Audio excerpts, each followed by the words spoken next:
It's fine. It's fine. Everything's fine. That is my motto. Welcome to Reinventing This Shit Show, a podcast for moms who are just trying to make it through the day. I'm Millie. And I'm Maxine. We're friends. We're moms. We're having a midlife crisis. Won't you join us? Oh, now we're recording. Okay. All right. So, hi. That's a funny face you're making. I haven't seen you in a really long time. We haven't seen each other in a few weeks. Ever since I started my fucking job. Honestly. Right? Yeah. Isn't that when was that was the last I don't remember when I saw you last. I don't know. You are. That's kind of sad. I know. And now, dear listener, we're remote. And we it's are. Me so sad. We're not even together. Like what? Oh, well. We've done all of our episodes together up until now. Yeah. So if you hear like a weird sound issue, we're learning. So I think it'll be fine. I think you sound good. I don't fucking know. You're doing all of it. So I'm sure it will be good. I don't know. It's a whole new world for me. So. A whole new world. Oh, I have ice cream in my throat. I can't sing. Oh, no. Yeah. So what's happening? Oh God. What's up? You already know because you've heard all of my cry phone calls and texts and no, it's good. I love my new job. It's just tell me about your job. We really haven't talked too much about the actual job, more the just commute and stuff. It's great. Like, you know, I've been working up to working on a college campus. You know, that's been my goal forever in a few different jobs, but the one that I have in particular, and it's literally everything I thought it would be. So that's kind of cool. Like what I pictured with all the sunshine and rainbows and shit. Like that's really, I love what I do. It's so much less pressure than being a principal of a private school and and working in district. And it's just kind of when you get to this level of academia, it's nice. It's nice to be surrounded by all of that. Campus. I'm telling you, I love it. There's no better feeling than a college campus. You're just surrounded by learning and people doing what they want to do. And that's exactly it. And like, I love the people I work with. I love my boss. I love my office. The campus is beautiful. I take walks at lunch, but as you know, the commute is fucking horrible. And so that's kind of the really challenge at the moment. I'm never, ever, ever home. And that's been a huge adjustment for me and the fam. And I'm exhausted. And I hear your cat in the background. I think she misses you. Yeah, she does. God, because when we got her, I was home and I know. She's raising herself. She's a latchkey kitty. Oh, she's a latchkey kitty. I love it. She's raising herself. But it's good. Sweetie. It's just, I'm tired. That's all I have to say. You're tired. I know. I think I woke you up to record this episode. You kind of did. App is not focused. Like, what the hell does that mean? I don't know. Is it an app? I don't know. I'm going to have to be real honest here. Like, I think I already said this. We don't know what we're doing. No. This is like, we're using Squadcast for the first time. Well, I want to give a real quick shout out to my friend Kate, who gets real excited every time we say "dear listener." She says, "Every time you say listener, I raise my hand. I say that's me." So hi, Kate. Thanks, Kate. Thanks, dear listener. Yeah. That's awesome. So anyway, so the job's amazing. The commute sucks. And sucks dick. And then trying to write at the same time, you know, because and do a class. I'm writing my dissertation. I'm having a hard time fitting that in, and it's making me a little squirrely and anxious and screamy into a pillow. But it'll sort itself out. It will. It'll be okay. It's just a little rocky at the moment. What the fuck's going on with you? Oh, well, I started a new podcast. Oh, yeah. I mean, we talked about that last time. Yeah. So I did change the name. I felt like anxious as fuck, although it really describes me. Might put some people off that could possibly benefit from what I'm doing. And I didn't. They sound like people I'm not interested in, but yeah, I hear you. Make it a little gentler. Right. I just don't want to, I don't know. I mean, obviously, the number one reason I'm doing it is for myself because I just need to hold myself accountable, and it's working. I gotta say, because I've been doing the Mel Robbins morning routine for actually a little bit longer than necessary, but I'm gonna be recording that episode soon. But I just started my alcohol-free work week, and I see a glass of wine in your hand, so that's not applicable. It's Friday today. No. It's Friday. Okay. Yeah. So no, I was really, really, really, really good. And there was definitely a couple days this week where I was like, this day sucked. I really want a glass of wine. I probably would have had a glass of wine. Did you sleep better? Yeah. Everything's better. Yeah. Everything is better. See? Mm-hmm. See? I know. Except for my evenings. My evenings aren't better. So no, I mean, I was really looking forward to my glass of wine tonight. I'm not going to lie. But yeah, I mean, had I not had the podcast, I think I probably would have folded and had a glass of wine one time this week. So that's so good, though. There she goes, yawning. Sorry. You're going to make me yawn. So there's that. That's so good that she went all week. I did. Yeah. And it's great. I mean, it really is good for me. And I'm ramping up to my husband not being home for the next fucking year. I know, that's coming up really soon. Yeah. So sorry. I think she's throwing staplers. I'm trying to stay upright. Okay. We're going to have to make this a short one. So, I started a new podcast and I'm working on my fear of flying, and I am working with a certified flight instructor, and I'm hoping to take a discovery flight in a tiny ass plane where I will be afraid that I'll roll down the window and throw myself out as soon as we leave the ground. But other than that, I don't think they'll do that, but I'm no. I just think it's cool as fuck though, because you're doing all this self shit right now. I'm trying. You want to hear a sweet story?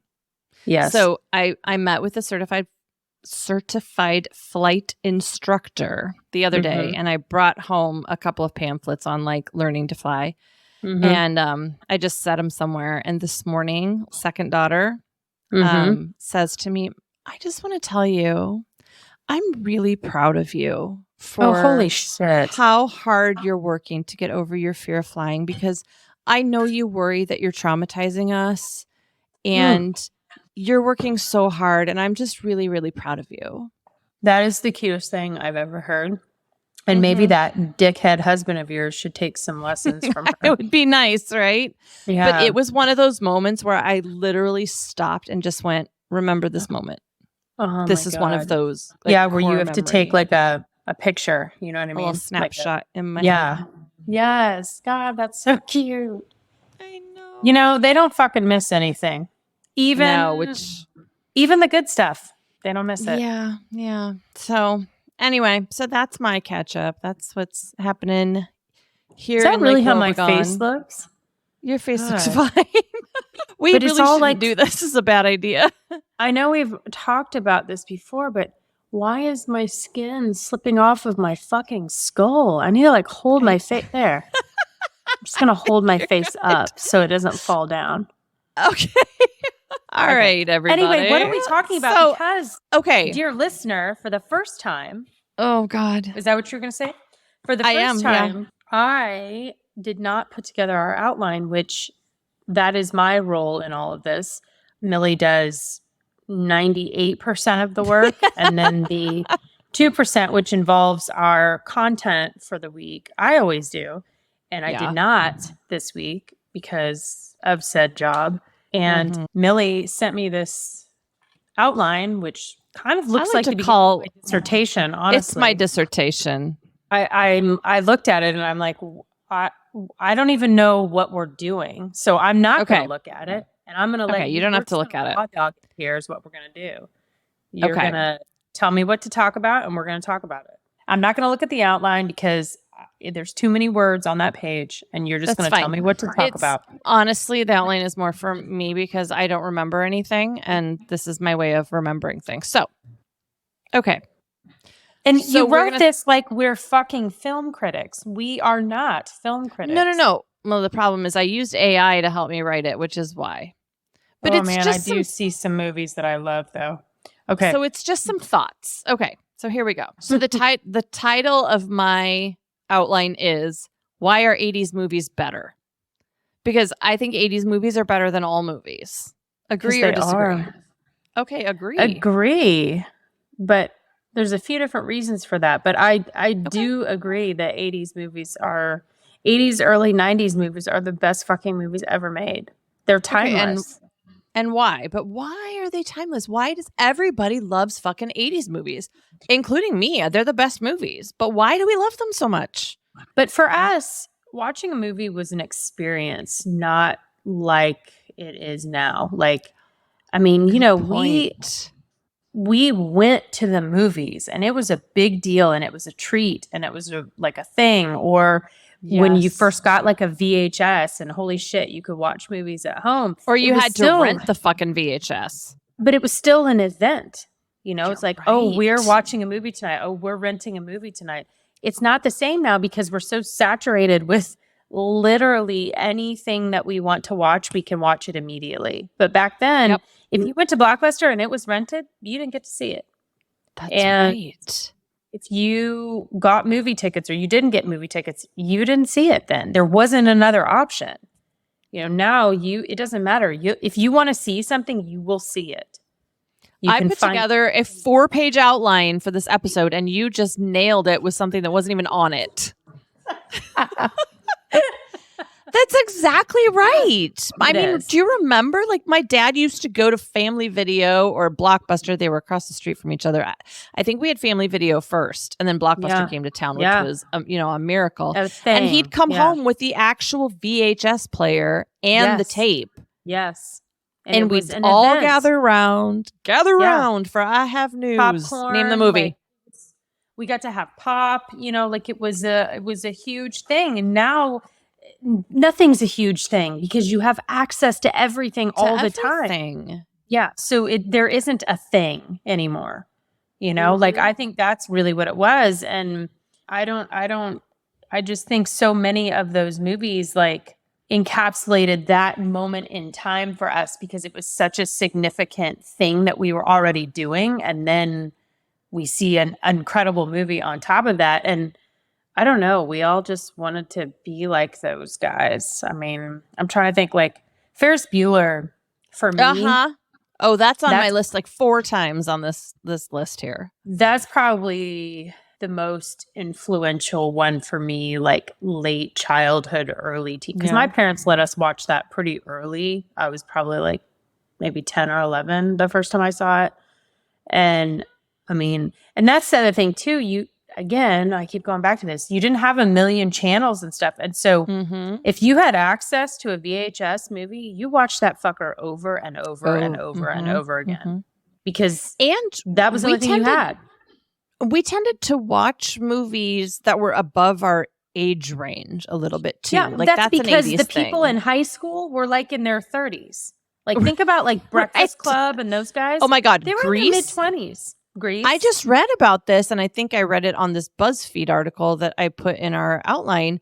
The was it Marty? Is that her name? Marty, the sex pot in Grease. Yeah. She was like 17. The rest of them were in their 30s or maybe late 20s. Gross. Isn't that weird? Well, and that shit wouldn't fly now.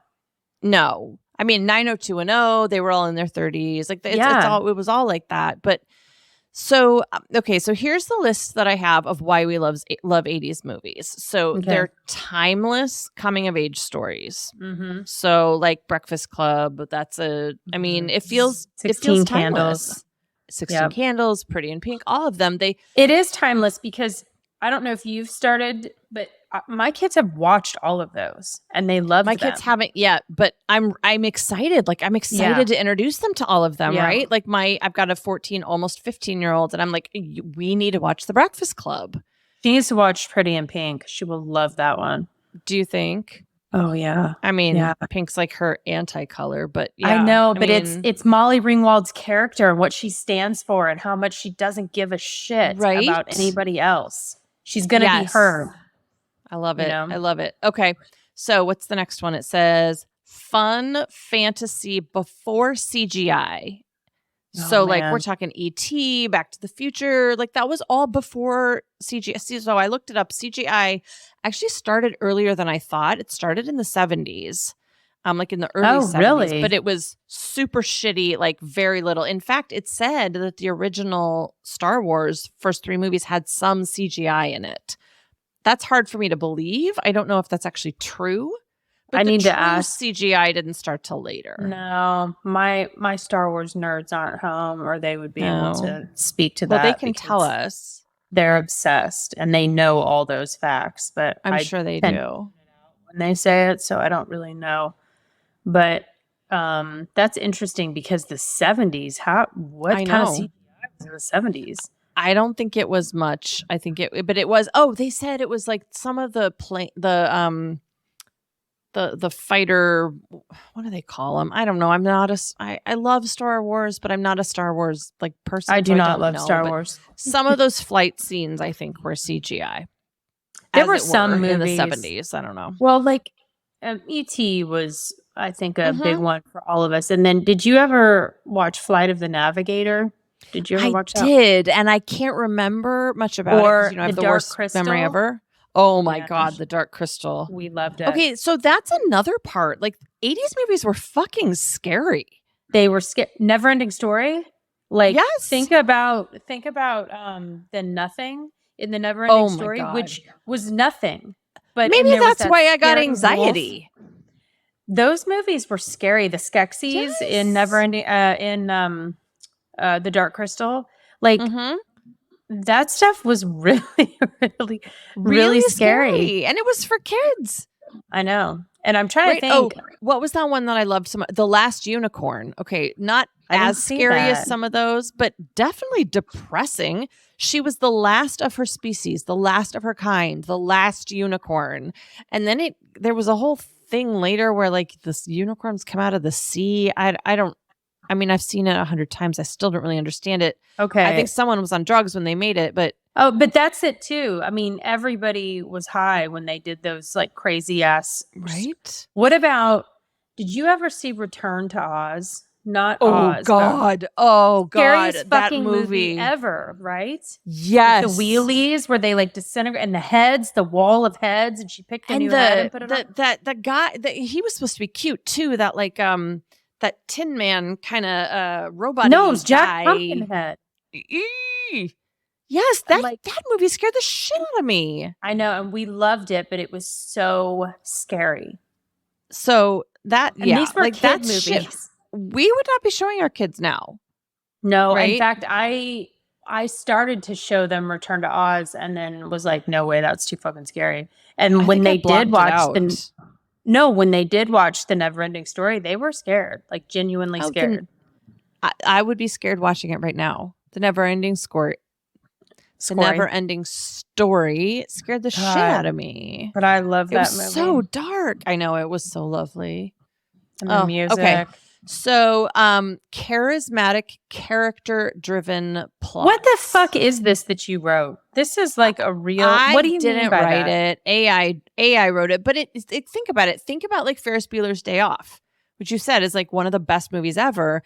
It is. That's totally character-driven, right? It's all about the characters. It's not really about the plot so much. It's about all the characters.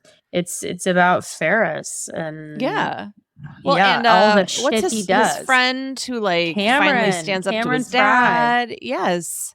Good old Cam. In fact, we went to the bowling alley the other weekend to I don't know, some event that we had to attend. Anyway, it was fine. It was my husband was better at everyone than bowling, and I left. He probably secretly practiced because he has to. He probably did.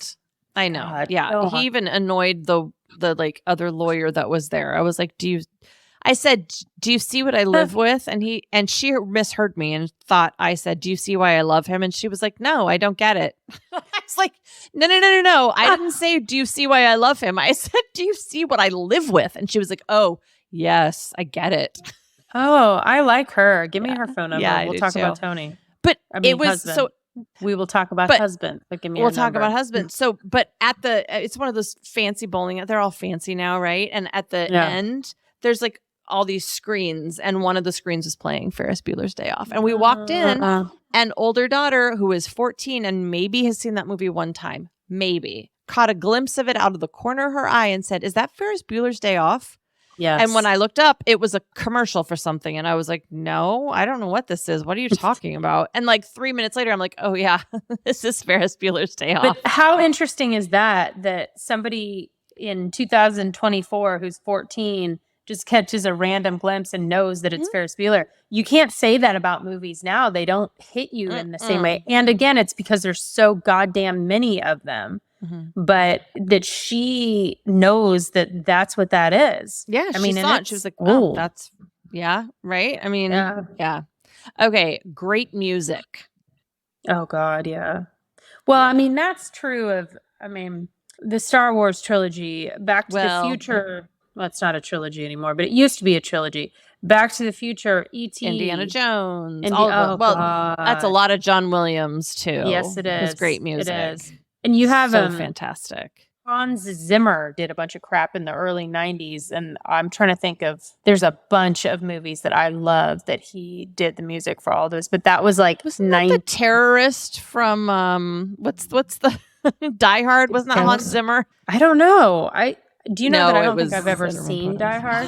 I know. You've never seen Die Hard? I don't think so. Okay, you have I to know see lines from it, but I don't think that I've ever actually watched it. No, you have to watch Die Hard. When everybody talks about a movie and how awesome it is, it makes me not want to watch it.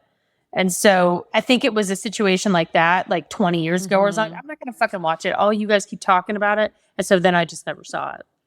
I have a friend from college who had, I don't know, I'm guessing still hasn't, at that time had never seen Sound of Music. And we were music majors, musical theater, opera. And I was like, you've never seen Sound of Music? She was like, no, and I never will because everyone responds that way.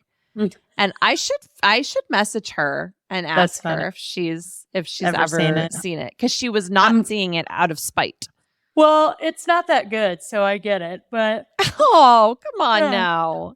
Well, I don't like the Sound of Music. You like a lot of those old. Well, I don't want to be in it. I don't want to be in it. I just remember it from my childhood, and I watched it 5,000 times. I think that's the point of all of this is because movies were such an event for us growing up. We remember where we were the first time we saw. I can pretty much tell you the moment. You can't, because of your. I have no memory, but I can remember where I was like every single one of these movies, like because they were so important, because it was always such a big thing, which now it's like, who cares? Right. Now you watch whatever. Oh, is it on Netflix yet? I'll catch it on. Yeah, exactly. Or I'll pay $3 on Amazon or whatever. Right. Like, we're so lazy. It just doesn't even matter anymore like it used to. And I kind of miss that, I miss movies being so like hitting you so hard like that. Yeah. There's a couple I remember where, I saw E.T. in the theater, and I don't think I actually remember it because I was really, really young, but I've heard so many times the story about them my parents taking me to see E.T. And I do remember seeing Schindler's List because that was I remember that high too. School. Yeah, it was a high school field trip, which they wouldn't do now. And I just I remember being so devastated by that movie. They brought us back to school and said, you don't have to go back to class. Like, you can just sit somewhere, because none of us could function when they brought us back. And you're right. They would not do that now. Maybe they should, They should. I'm in a book club now. I'm in a banned book club. Oh, that's right. We just read a book about the Holocaust. Yeah, didn't you read Elie Wiesel's book, Night? I did. One of my most favorite books ever. Even though I can't. It's gut wrenching. It was gut wrenching and very, very difficult to. You need to watch. And I've already told you this. You've never listened to me, but you need to watch his interview with Oprah. He did an interview I do. with her right before he died, and it was so good. You think the book is good? Listen to him talk about all that stuff. It was hard to get through. But the whole point of reading it was that it's banned in our schools now. Yeah. So, which is interesting because I Schindler's told List- you my senior is reading it right now. Even though he's already read it before, his reading it for English school? teacher, they're reading it. Well, yeah, this whole banned book thing. In fact, I raised the question, like, maybe we shouldn't be calling them banned books because they're not technically banned. And it's a real good out for the people who are trying to get rid of them because they can say they're not banned and they can shut us right down. But so it's not technically banned. It's just been challenged, I guess. So, but yeah, it's one of the most powerful, like 200 pages. It's a really short book. It was the most powerful thing I've ever read. It's beautiful the way he writes and just his description. It's just, it's hard. So anyway, Schindler's List. That's one. Although that's not 80s. That would be what, early 90s? Yeah, mid 90s. High school. Mid 90s. And then the last one I have is, I couldn't think of the right word. I wrote standout directors. That's not really the right word. I'm talking about what's his name? Who John did all Hughes, of those? George Lucas. John Hughes.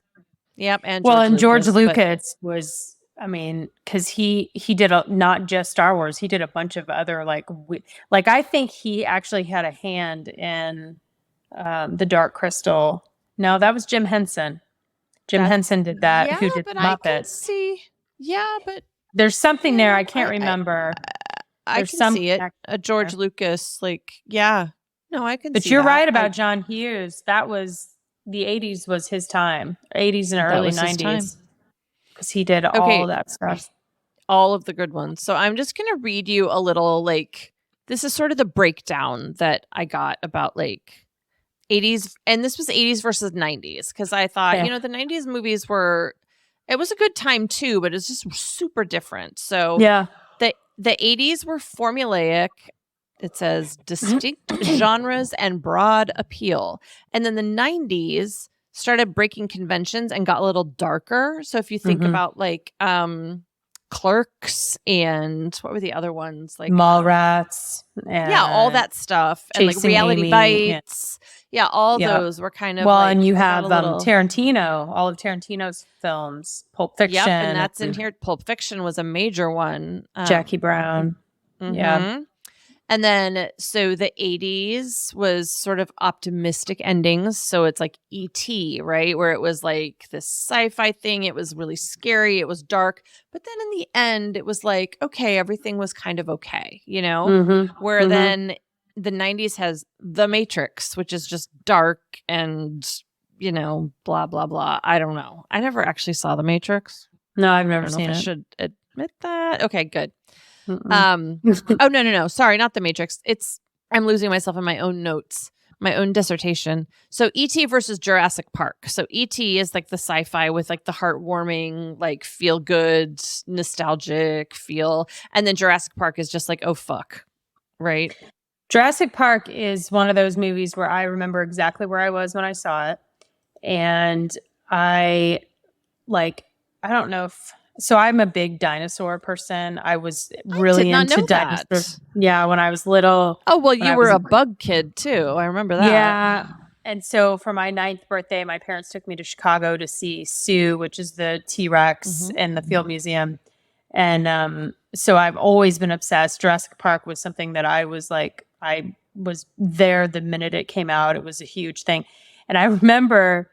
I loved the movie. It scared the shit out of me, but I loved it so much. I remember coming out of the movie and sitting at a burger place with one of my friends, Winstead's, and looking out the window, thinking that I might see a dinosaur walk by because I was in 7th grade, but that movie, I spent years thinking this could really happen, which is, stupid. I mean, although they are they've been doing weird shit with been doing old stuff with DNA bugs they have with prehistoric stuff, not necessarily T-Rexes, but with maybe it will be prophetic. I don't know, but I'm telling you, that was one of those movies where I came out and I was changed, because that's how movies were. And I don't want to say that it was just because we were kids.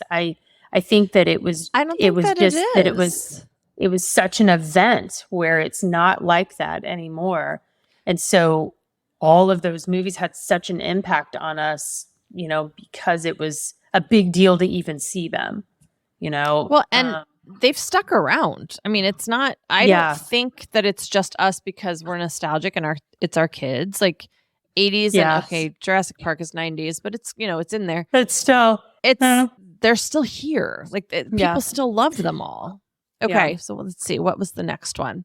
So the 80s were action focused, where the 90s relied a little more on dialogue.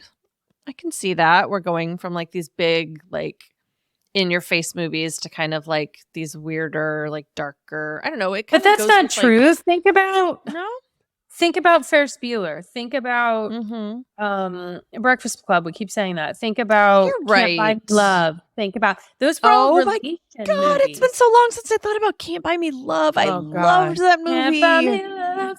Patrick Dempsey. I mean, did we not all love him from that movie? I loved that movie. I don't know if I agree with that because 80s movies were very relational and dialogue. I mean, the conversations and exchanges between, like, I'm thinking about Ducky and Molly Ringwald's character and Pretty in Pink. No, you're right.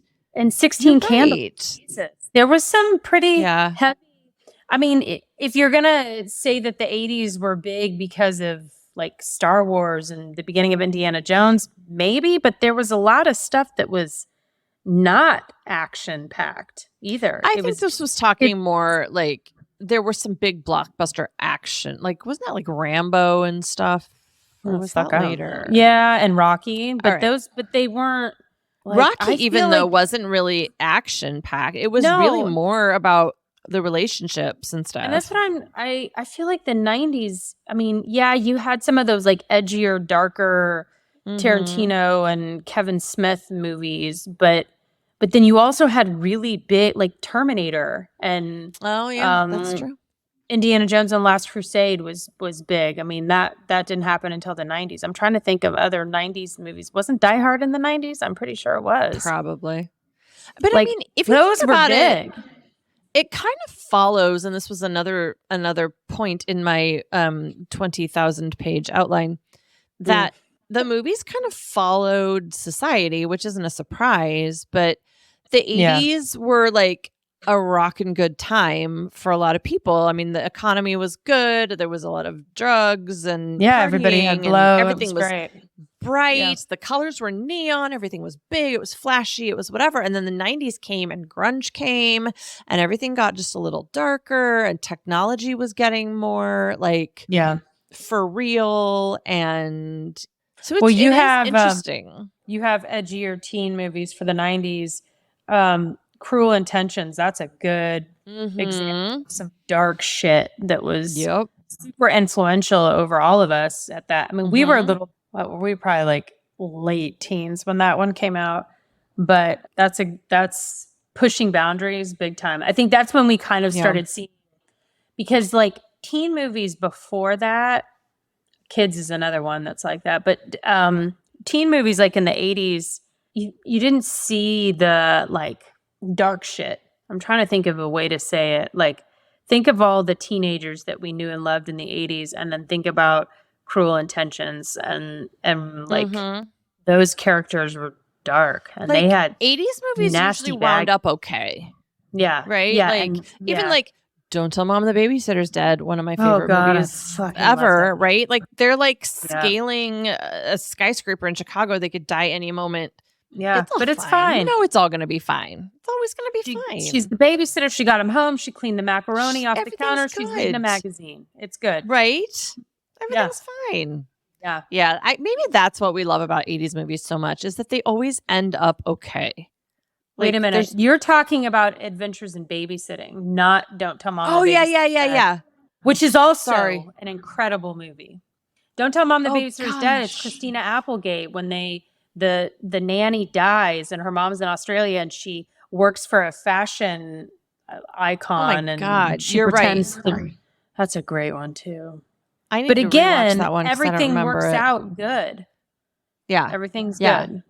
So in the Her mom 80s, comes everything could be home. scary, but everything wound up okay. Right? Like, Yeah. Labyrinth. Was that an 80s movie? Oh, yeah. Do you remember Yeah, that? that's a That was good one. fucked up. Yeah, it's weird as hell. But man, the colors And I can't wait to and show the my kid. costumes. Yeah. Yeah. Like Yeah, a but fucked up that's movie. not- And I'm like, I can't wait for my kids to be ready for this one. I think my older one might be. Okay, she definitely is. You have a bunch of movies that she should have already watched, so you need to get on that. So many movies. We're gonna when Dad's gone for 20,000 years, maybe we'll work But that's that in. so Cruel Intentions. Then that kind of leads into American Pie, which is a nut like that. If you think about that in comparison to 80s high school movies, no, Yes, because and that's another one into like some shit that people were actually doing in high school, you know? right. And then like 80s had what was the one I had it listed on here? 80s Fast Times at Ridgemont High. Porky's, Fast Times Yeah. at Ridgemont High. Yeah, right. But then like American Pie was like, oh Jesus. Whoa. And then when was American Beauty? That one really fucked me up. That's a great fucking movie. But great dark movie. as hell. You stole the words right out of my mouth. That's about the same time as American Pie. Late Is 90s. it? Which is why I always got the titles mixed up because American Pie, American Beauty. But two very different movies. Couldn't be differenter. Is that a word? Couldn't be more different. But again, look at the high school kids in American Beauty. I mean, look at Mina Suvari trying to seduce there was some creepy shit, which she was in American Pie too. So that's interesting. But just a really different depiction of high school in a 10-year time frame. You know, exactly. Like it just got a lot more like risque. Yeah. And then, so, okay, that brings me then to like movies of today, which we seem to have sort of swung back and everything seems a little milquetoast now. Like everything's kind of... The problem I have with everything now is nobody has a fucking original thought. All we do is go back and take shit from the 80s and 90s and redo it. That's reboot. all they call it a reboot. Yeah. They had to come up with a word for it. No. It's all... And it's not as good as the original. I mean, I know we sound like old people when we say that, but it's true. Have a fucking original idea, please. No, it's everything. Even Broadway. It's all... Oh, Broadway's even worse, stuff. I swear to God, because Broadway is just rebooting the movies now. Yeah, it is. Or just taking whatever, like, let's take all of Alanis Morissette's music and make it to... I mean, now I haven't seen Jagged Little Pill. Maybe it's fantastic. I don't know. But I think it's better than some of the other ones. But there's so many of them now. Right? It's like every artist has one. Yeah. It's irritating. That's my problem with movies now. There's nothing original. I know. I haven't. It makes me crazy. What was the last new movie? And I would really have to think about this. What was the last new movie that you saw that was like, oh, fuck, that was good? I'm going to say, and I don't even know if it was a good movie or not, but it's just because I'm obsessed with the first one. I loved the second Top Gun. And again, it's a sequel, so it's not original, but it is a new story, so they weren't rebooting anything.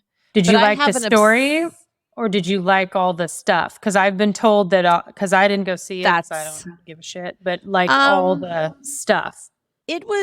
There were parts of the story that I really liked. I liked that it was Goose's son was now like following in his footsteps, and there was a lot of ghosts there and like, haunted past type thing and kind of coming to terms. I think that the story itself could have been done better, but it brought back to life some of the old characters that was really, if it had been a movie by itself. So if it hadn't been a sequel, I don't know if I would have loved it. And maybe you loved it for nostalgic reasons and not necessarily. Exactly. Yeah. I'm not sure. I'm not sure Tom how to Cruise answer looks that. funny. Yeah, because he's too had much shit plastic done. surgery. They all have. I don't know the most recent movie that I've seen that I like new movie. I saw, and this is like a year and a half old. I saw Tick Tick Boom, but that's a musical. But they made it into a movie, and I really liked the movie. Yeah. But did I watch the whole movie? I downloaded it for a flight once. Tick Tick Boom? You told me to. Yeah. Oh, and God, I think I watched the whole thing. I can't remember. What else has come out? And that's the thing too. I used to love to go to the movie theater, But now Mhm. the movie theaters aren't that great, and I don't even care about it being expensive. Like I'll pay for a good experience, but there's not very many movie theaters, Mhm. and the show times are weird sometimes. And we have one of those Cine Bistros, I don't know if you guys have Yep. been to that one, which I love, but they don't let kids in there after 6:00, even if they're with their parents. And how old is kid? Like up to 18? 21. Yeah. Oh, because they're serving alcohol and they don't want to have So to the deal. fuck what? If you are my child with me, like They're lazy and they don't want to deal with it. That's why. No. So we Yeah. can't even go like as a, and That sucks. it's never any good movies anyway, but Yeah. like it's kind of hard to go to the movie theater now. Yeah, we don't have, I mean, the Cine Bistro we can get to, but we have like an AMC or whatever much closer, and they just redid it. It is really nice, like the reclining seats and the cup holders, and it's very, very comfortable. But I don't remember what we saw there last. I mean, it might have been Maverick, actually. Yeah. We just don't go that often because, I mean, my husband loves going to the movies, but to me, I have to really want to see the movie to pay that amount. And if I don't, then you don't want to go on Netflix. Yeah, because the reality is now you can pretty much see it when it comes out in the theaters on Netflix. It's like and you can sometimes, or even like at the same time if you are willing to pay. But it is like $20 for the movie. Oh, Barbie! Yeah, we did not see that in the movie. We were going to see it in the theater and we didn't. We just got it off of Disney. Yeah, or whatever I remember it was you saying on, that. And that was you saw that. That was fun, but like. $20 to rent the movie, which is insane if you're thinking about going back to the old days to rent a VHS tape for 99 cents. Right. Or, a couple, maybe $5 if it's like a new release or something. I don't know.